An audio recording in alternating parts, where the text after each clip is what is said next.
नमस्कार मित्रों। चुनाव परिणाम कर्नाटक के आपके सामने आ गए हुए हैं। उसके बारे में मुझे बहुत कुछ नहीं कहना है। कौन कितना वोट पाया, कहाँ से पाया, कौन जीता, कौन हारा और कितने परसेंटेज वोट मिले।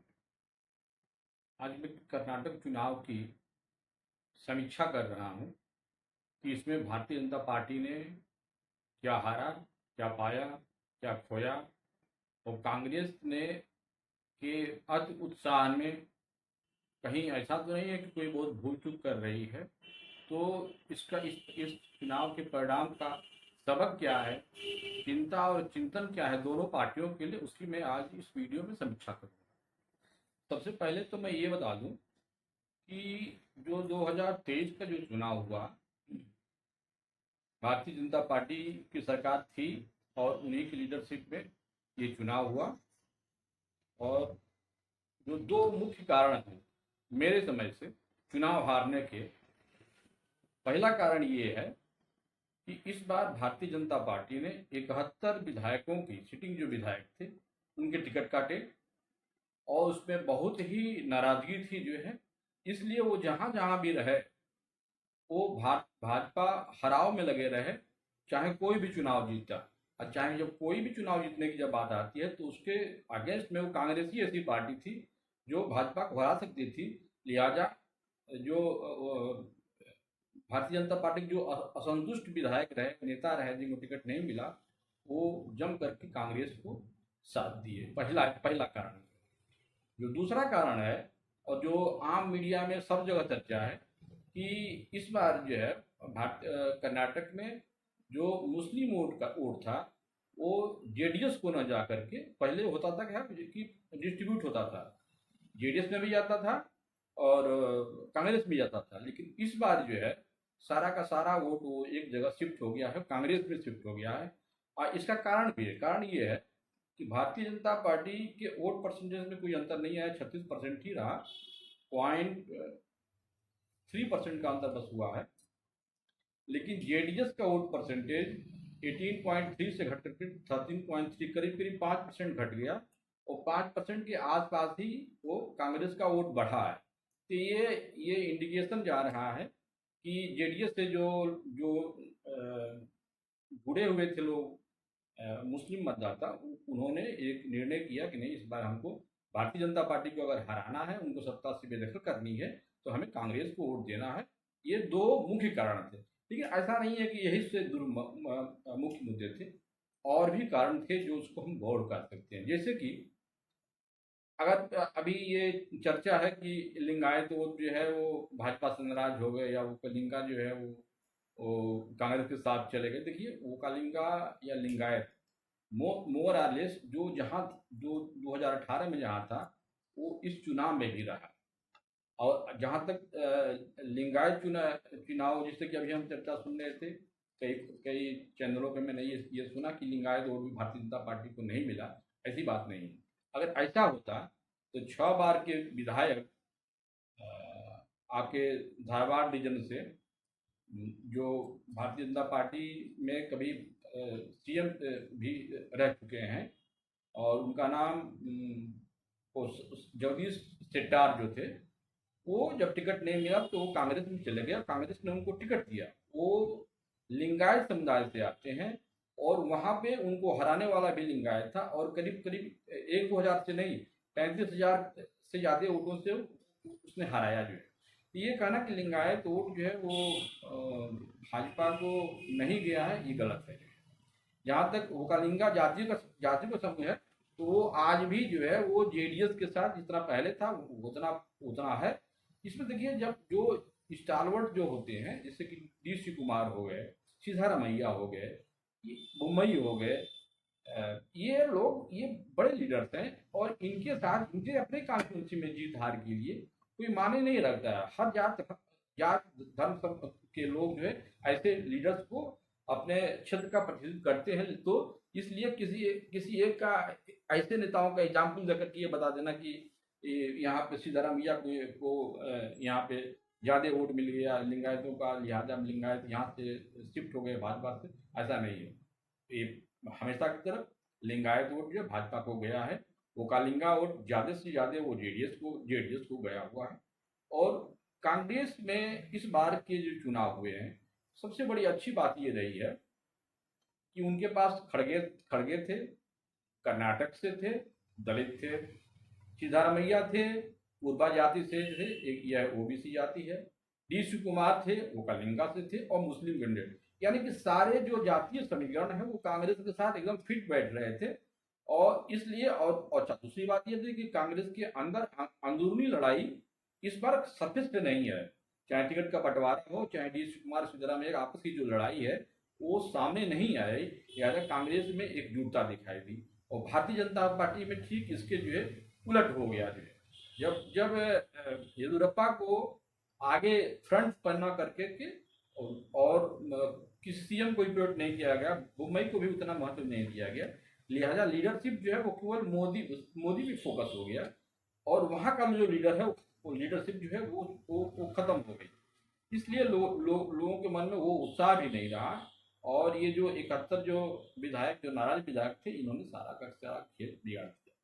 अब प्रश्न ये उठता है कि इतने कांग्रेस का इतना मजबूत होना, मतलब कि जातीय समीकरण से चाहे दलित हो, पिछड़े हो, मुसलमान हो, सब कुछ होने के बावजूद भी भारतीय जनता पार्टी के 36% जो वोट था उसमें से वोट ले नहीं पाई।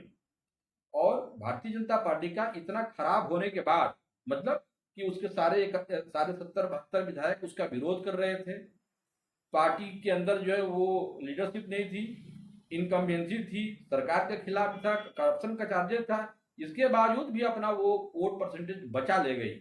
ये कोई कम बात नहीं है जो है। इस चीज को मीडिया चैनल जो है बहुत दिखा नहीं रहा है, बस केवल कांग्रेस की जीत को ही बढ़ा चढ़ा करके दिखाया जा रहा है।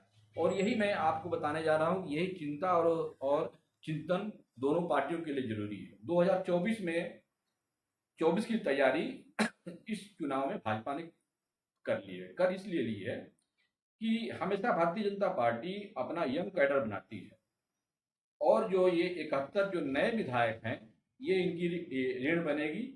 और 2024 में बहुत अच्छी लड़ाई भारतीय जनता पार्टी कांग्रेस को देने जा रही है। कांग्रेस के अंदर जितनी भी पॉजिटिव चीज थी इस चुनाव में देख लिए। 2024 वाला चुनाव होगा तब तक डी शिवकुमार सिद्धारमैया में कितना पैचअप होगा, कितना क्या होगा। और ये जो इस बार के चुनाव में जो मुसलमानों का एक तरफा वोट गया हुआ है, इसका रिएक्शन लोगों में अब आ रहा है। जेडीएस के लोगों में भी है, भाजपा में सहयोग, और आम मतदाताओं में। तो इसका असर भी, इसका जो प्रतिक्रिया है वो 2024 के चुनाव में लोकसभा में भी मिलेगा जो है। तो मेरा ये कहना है कि भारतीय जनता पार्टी की सरकार नहीं बनी है, पार्टी वहां नहीं आ रही है। और कांग्रेस अपना जो लड़ाई है वो एक धर्म विशेष को लेकर के चुनाव जीती जो है। और इसका दुष्परिणाम भी हो सकता है, क्योंकि आपको हमेशा ये चीजें नहीं मिलेगी कि एक तरफा वोट आपको मुसलमान की मिल जाए। यानी कि आप जो पहला जो वोट था आपका, इसके पहले जो वोट था उसके वोट में वृद्धि बाकी समुदायों में नहीं कर पाए हैं।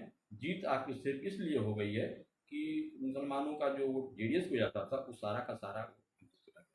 अच्छा, इसके हम अगर आप कहते हैं कि नहीं ये बात हम कैसे माने, तो मैं आपको 3 एग्जाम्पल देता हूँ। पहला एग्जाम्पल देख लीजिए, 2018 में कुल जो प्रत्याशी थे जेडीएस और कांग्रेस के, 25 मुस्लिम प्रत्याशी थे। और इस 25 मुस्लिम प्रत्याशी में 17 कांग्रेस ने दिया था और 8 प्रत्याशी जेडीएस ने दिया था। इस 17 जो कैंडिडेट दिए गए थे 2018 में, उसमें 5 की जीत हुई मुसलमानों की जो है, और जेडीएस ने जो 8 दिया था उसमें 2 की जीत हुई। तो ये बताता है कि वोटों का डिवीजन उस समय जो है मुसलमानों के अंदर जेडीएस उसमें पार्टियों में हुआ, इसलिए वहां पे सीटें नहीं है। इस बार क्या हुआ है, 15 सीट कांग्रेस ने दिया और 22 सीट जो है वो जेडीएस ने दिया। 15 में कांग्रेस के 15 मुस्लिम उम्मीदवारों में से 9 जो है वो विजय दर्ज किए जो है, और जनता दल या 22 उम्मीदवार सब के सब हार गए। ये ये दोनों बातों से ये स्पष्ट लग रहा है कि कंसंट्रेशन जो मुस्लिम वोटों का है वो एक तरफ चल रहा है। तीसरी पहलू मैं बता दूं, अगर रीजन वाइज अगर आप इस चुनाव को देखें तो मैसूर रीजन जो हमेशा से परंपरागत जेडीएस का गढ़ रहता है, वहां भी जेडीएस हारी है, जो है वहां भी कांग्रेस लीड की है। और जो ये बॉम्बे कर्नाटक वाला रीजन है, यहाँ भी बहुत प्रीडामिनेंस होता है, इन्फ्लुएंस होते हैं मुस्लिम वोट जो है। यहाँ भी अगर अगर आप 2018 और 2023 तेईस चुनाव को अगर आप तुलना करें तो इस रीजन में करीब करीब 50 सीट है। इस 50 में पिछले बार 2018 में भारतीय जनता पार्टी 30 सीट चुनाव जीती थी, इस बार 16 सीट जीती, यानी कि 14 सीट का यहाँ पे नुकसान हुआ है। जबकि कांग्रेस कांग्रेस को 17 सीट मिली है, 17 सीट 18 में मिली थी, इस बार 33 सीट मिली है, यानी कि 16 सीट बढ़ी हुई है। तो ये सब तीन चार जो मैं आपको एग्जाम्पल दिया हूँ, ये बताता है कि मुस्लिम वोट वोट का पूरा जो जेडीएस से निकला हुआ है वो कांग्रेस में जाना इस चुनाव की मेन मुख्य जो है वो जीत का कारण बना है। बाकी सब चीज़ें अपनी जगह हैं, कुछ कुछ नो डाउट, कहीं एक कम्युनिटी यहाँ जाती है, कहीं वो कम्युनिटी वहाँ जाती है, ये चुनाव में लगा रहता है। और एक बात और भी है, ये कहना कि 100% कोई या किसी को वोट देता है, ऐसा भी नहीं होता। सामान्यतः हम ये मान लेते हैं कि 80% कोई एक कम्युनिटी किसी को वोट दे रहा था, हम मानते हैं कि सारे के सारे उस कम्युनिटी के लोग इसको हम वोट दे रहे हैं। बेसिकली ऐसा होता नहीं है। और चुनाव में कोई कोई भी पार्टी किसी एक जाति से जीतती नहीं है और बिना उस जात के भी नहीं जीतती, ये दोनों ही चीजें होती है। तो इसलिए ये सब चीजें लगी रहती हैं। इस चुनाव से सबक यही है भारतीय जनता पार्टी को कि अपनी लीडरशिप वहाँ कर्नाटका में वो स्ट्रांग करे। स्टेट लीडरशिप जो है, असेंबली का इलेक्शन लड़ना है तो नहीं तो, क्योंकि जब 2024 का जब चुनाव होगा तो वहां पे लोग मोदी को देखेंगे, और ये जो आपकी लोकल जो इनकम्बेंसी होगी वो नहीं रहेगी।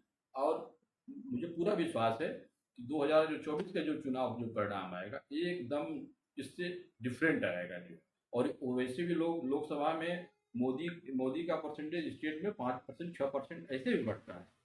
तो ये दोनों ही पार्टियों को चिंता और चिंता करने की जरूरत है, यानी कि कांग्रेस को बहुत उत्साहित नहीं होना है और भाजपा को बहुत निराशा नहीं होना है। इस कर्नाटक चुनाव के साथ साथ भी यूपी के चुनाव हुए, इसमें मैं दो बातें कहना बस चाहूंगा। क्योंकि यूपी के चुनाव में सब लोगों ने देखा कि भारतीय जनता पार्टी हर क्षेत्र में, चाहे वो मेयर हो, नगर पालिका पंचायत हो, नगर पंचायतें हो, सब जगह अपना परचम लहराया है। मेयर में 17 के 17 सीट जीत गई। इस चुनाव की सबसे बड़ी जो मुझे खासियत ये लगी कि AIMF 80 जगह पे अपने अपने लोगों को पार्टी में जिताया, चाहे वो पार्षद चुनाव जीते हो, नगर अध्यक्ष जीते हो, पालिका जीते हो, 80 सीटों को उसका कब्जा रहा। ये कम बड़ी बात नहीं है। मेयर पर मेरठ ऐसे शहर में जहाँ का मेयर है, वहां पे कई राउंड तक AIM के जो प्रत्याशी था वो आगे चल रहा था, और लास्ट तक जो है वो 1,27,000 से 28,000 वोट पाया हुआ। आप अगर संभल में देखें तो यहाँ भी जो है वो उसका नगर पालिका का जो अध्यक्ष है वो वहाँ पे चुनाव जीते जो। फिर आप ऐसे करके वो उसने जो है इस बार अपनी स्थिति ऐसी दर्ज कराई है कि 2024 का जब चुनाव होगा तो बसपा के लिए और समाजवादी पार्टी के लिए, दोनों के लिए ओवैसी के पार्टी को नजरअंदाज नहीं कर सकते। निश्चित रूप से ये एक नुकसान की घंटी है। और अब से भी अगर ओवैसी को लेकर के चलते हैं तो ये भी दुविधा है, और अगर नहीं लेकर चलते हैं तो वोटों का बंटवारा जो है निश्चित रूप से होगा। निश्चित रूप से इसलिए होगा कि उत्तर प्रदेश में अब मुसलमान जो है समाजवादी पार्टी को जितना वोट दे चुके हैं 2022 में, अब उतना वोट उनको नहीं मिलने वाला। और ऐसा वो कभी अपने कार्यप्रणाली से भी कुछ नहीं कर रहे हैं कि लोगों को दिखाएं कि हम लड़ाई लड़ रहे हैं, दमखम कर रहे हैं। उल्टे समाज में जो उनके स्टेटमेंट आते हैं, मौर्य जी के जो स्वामी प्रसाद मौर्य के स्टेटमेंट जो आते हैं, वो उससे नाराजगी बढ़ती है, और उनका जो वोट बैंक जो है अब बहुत ही कम हो जाएगा। जो स्थिति 2022 में बसपा की हुई है, कहीं 2024 में सपा की न हो जाए, ये अगर हो जाती है तो बहुत कोई अतिशयोक्ति नहीं होगी। इस चुनाव में कर्नाटक के और उत्तर प्रदेश के चुनाव की तुलना करें तो ये बात बहुत क्लियर होती है कि भारतीय जनता पार्टी को अगर राज्य सरकार में अगर लीडरशिप करनी होगी तो जोगी मॉडल अपनाना। जोगी मॉडल क्या? जोगी मॉडल में लोगों की सुरक्षा, कानून व्यवस्था को बढ़िया करना, न्याय देना, भ्रष्टाचार को खत्म करना, ये सब कुछ ऐसी चीजें हैं जो सबके बावजूद भी जोगी जी को लोग बहुत पसंद करते हैं। और आज के डेट में हमें लगता है कि अगर राष्ट्रीय स्तर पर देखा जाए तो जोगी एक इस तरह के कुशल प्रशासक के रूप में उभरे हुए हैं कि उनको लोग बाहर के राज्यों में भी बहुत अच्छी उनकी डिमांड है। आने लोग चुनाव में लोग बुलाते हैं, यही कारण है। तो जोगी मॉडल का जो राम राज्य है, कि यहाँ किसी के साथ भेदभाव न हो, तुष्टीकरण न हो, सब लोगों के साथ एक तरह का न्याय हो, और अपराधी गुंडों के साथ जो इन्होंने सलूक किया है और जिस पर हो हल्ला समाजवादी पार्टी मनाती रही है, इसका बहुत रिएक्शन गया समाज में जो है। हमें लगता है कि इस चीज को अखिलेश जी को समझना चाहिए और जहां गलत हो वहां निश्चित रूप से विरोध करना है, लेकिन सरकार की जो अच्छी नीतियां हैं उनके साथ या सपोर्ट करिए या वहां चुप लगाया जाए। तो अखिलेश को अभी बहुत कुछ 2024 तक अपने को सिद्ध करना है। ये जो बार बार अति पिछड़ा दलित मुसलमान का जो नारा दे रहे थे, इससे इनसे जो सवर्ण जो जुड़ना चाह रहा है वो भी नहीं जुड़ रहा है, दलित इनके साथ आ रहा है, और यादव के अलावा गैर जो और ओबीसी है वो इनके पास है नहीं। तो ये किस चीज की लड़ाई लड़ रहे हैं, किस जात समुदाय की लड़ रहे हैं, मेरे यही समझ में नहीं आ रहा है। स्वामी प्रसाद मौर्य ने इनको ये बता दिया है कि हम पिछड़े और पिछड़ों को मिला लें, अगर भारतीय जनता पार्टी से अलग कर ले तो हमारी जीत आसान हो सकती है मुसलमानों को लेकर के। ये संभव नहीं है। संभव इसलिए नहीं है कि ये भारतीय जनता पार्टी मोदी की जनता पार्टी है, अटल बिहारी वाजपेयी की नहीं है। ये ब्राह्मणों की बीजेपी नहीं है, ये बनियों की बीजेपी नहीं है, ये सवर्णों की बीजेपी नहीं है। ये बीजेपी है हिंदू की बीजेपी है, हिंदुत्व की बीजेपी है। इसको समझना होगा, और अगर नहीं समझेंगे तो अभी और समाजवादी पार्टी को मुंह की खानी पड़ेगी। समय है, अब से भी चेत जाइए।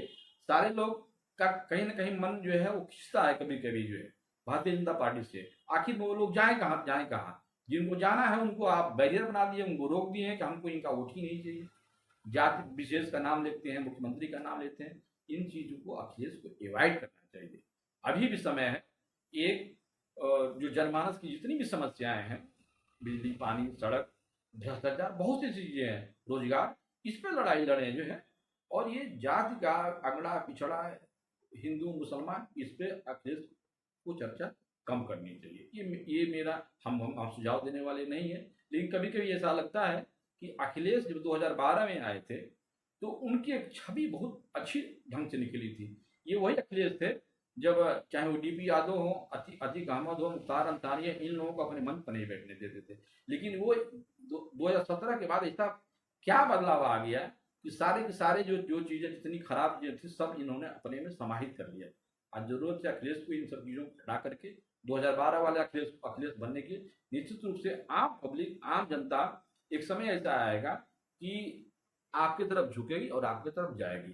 तो ऐसे वोटर जो बैठे हुए हैं, जो नाराज बैठे हुए हैं भाजपा से, वो आपकी तरफ जो आना चाह रहे हैं उनको आप रोकिए मत। अपने वाणी से अपने अपने जो लोग हैं उनको इस बात को समझ होनी चाहिए, हमें किसका असर है किसका नहीं है। और स्वामी प्रसाद मौर्य जैसे आदमी को अगर आप आगे आगे करके चलेंगे तो निश्चित रूप से आप हमेशा पीछे ही होते जाएंगे। मित्रों, ये मेरा वीडियो था कर्नाटक चुनाव के परिणाम पर, कारण पर, उसका चिंता और चिंतन के लिए। कांग्रेस को बहुत उत्साहित नहीं होना चाहिए और भाजपा को बहुत हताश नहीं होना चाहिए। 2000 चुनाव रण अभी शेष है और उसकी लड़ाई की जो नींव है 2024 में वो भाजपा ने डाल दिया है। ये कांग्रेस को समझना चाहिए, और ये हमेशा मुसलमान के वोट से चुनाव जीत नहीं सकता है। तब तक समीकरण जो है वो बहुत बदल जाएंगे। जेडीएस भी बदल सकती है, भाजपा और जेडीएस का संबंध भी बहुत कुछ बदल सकता है।